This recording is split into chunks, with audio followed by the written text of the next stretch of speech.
Polícia em ação.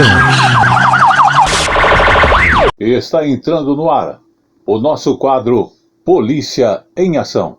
As ações da polícia em benefício da população. Polícia em Ação.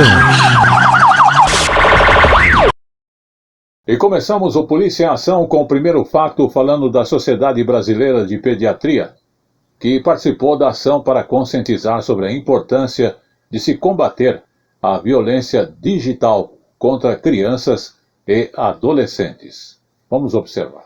E faz parte de uma lei que foi aprovada no ano passado, em 2022, da Semana de Proteção à Infância e à Adolescência. O ato é organizado pela Sociedade de Pediatria de São Paulo e pelo Instituto Olinto Marques de Paula.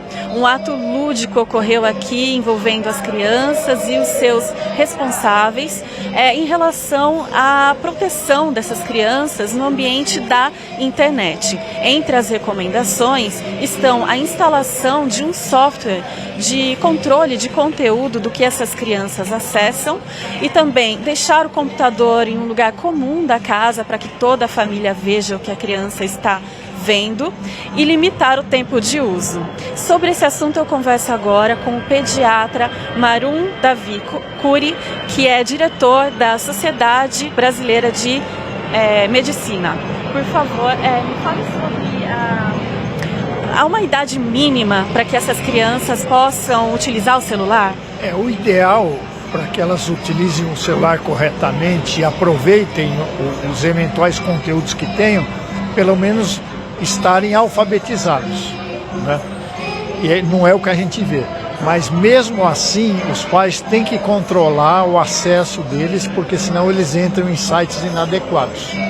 E isso representa perigo para a formação deles. Polícia em Ação. Vamos falar agora também no Polícia em Ação do acontecimento na Baixada Santista, litoral sul de São Paulo. Tremor de terra que atingiu este epicentro foi o município de Iguape, mas o tremor acabou sendo sentido num raio de 100 quilômetros. Terremoto que inclusive atingiu a escala Richter com 4.0 e, porém, não provocou registro de danos ou vítimas materiais. Câmeras de segurança captaram o momento em que a terra tremeu no Vale do Ribeira, em São Paulo, às 8h22 da manhã. O epicentro foi no município de Iguape e o abalo pôde ser sentido em um raio de mais de 100 quilômetros. Mike estava em casa, em Peruíbe, no litoral sul de São Paulo. Assim que lemos a notificação, a janela começou a tremer, o chão começou a tremer, a gente pegou as coisas e foi pra rua. Chegou na calçada, os vizinhos também estavam lá fora com o celular na mão, também receberam a notificação. Tremeu, a casa tremeu, fez um barulho como se fosse de um caminhão pesado passando. Foi coisa de alguns segundos só que durou, mas foi uma coisa assim, tenebrosa, assim, nem imagino uma coisa mais forte do que isso. Segundo o Centro de Sismologia da USP, o tremor foi de 4.0 na escala Richter. Nessa categoria, não há força suficiente para causar danos estruturais. Por isso, não houve nenhuma ocorrência na Defesa Civil, nem no Corpo de Bombeiros. O tremor de magnitude 4, acontece mais ou menos 2 vezes por ano no Brasil, ele não tem força, não tem capacidade de gerar algum dano maior, estrutural, a ponto de você ter que, por exemplo, desalojar casas ou comércios, coisas do tipo.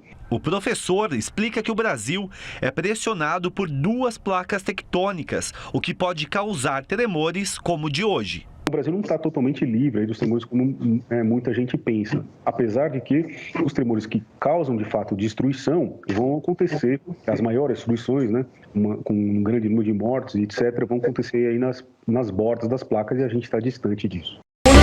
Polícia em Ação. E vamos agora ao último fato do Polícia em Ação. Falando aí dos ataques à escola, que uma escola sofreu ataques a tiros lá no Paraná, inclusive com morte de pessoas e outra ficando ferida com esses disparos. Um adolescente de 16 anos segue internado na UTI com um quadro bastante grave. Vamos observar. Os tiros aconteceram por volta das 9 horas da manhã em Cambé, região metropolitana de Londrina. Armado, um ex-aluno disparou contra estudantes e funcionários dentro da escola estadual. A gente saiu da sala, mas aí uma professora estava com os alunos dentro da sala, normal, só que saiu todo mundo correndo. Aí, a hora que a gente sentou sair, porque o portão já estava aberto, ele estava no corredor principal da escola, ele apontou a arma pra gente, deu um tiro. A gente se trancou na sala dos professores e colocou um armário na porta. E a gente conseguiu escutar ele falando, se vocês não abrirem essa porta, vai todo mundo morrer. Durante os disparos, um adolescente de 16 anos morreu e outro foi atingido e está internado em estado grave. Segundo informações do governo do estado, antes de ser preso pela polícia, o autor do crime foi imobilizado por um professor com treinamento sobre ataques em escolas. Pelas redes sociais, o governador do Paraná, Ratinho Júnior, informou que foi decretado luto oficial de 3 dias. O presidente Lula lamentou o episódio e disse que é preciso construir um caminho de paz nas escolas. Somente este ano, pelo menos 3 ataques em escolas com vítimas fatais foram registrados no país. Em evento no Rio de Janeiro, o ministro da Justiça, Flávio Dino, reforçou a necessidade de se implementar ações sobre as redes sociais. O que nós vimos hoje, em larga medida, no Brasil, exatamente a apologia à violência, que está hoje na palma da mão da nossa juventude, pelos smartphones, pelos tablets e pela proliferação irresponsável de mensagem de violência e ódio na internet. Polícia em Ação. E este foi o Polícia em Ação desta semana, que agradece a sua audiência e estará de volta na semana que vem. Até lá. Polícia em Ação.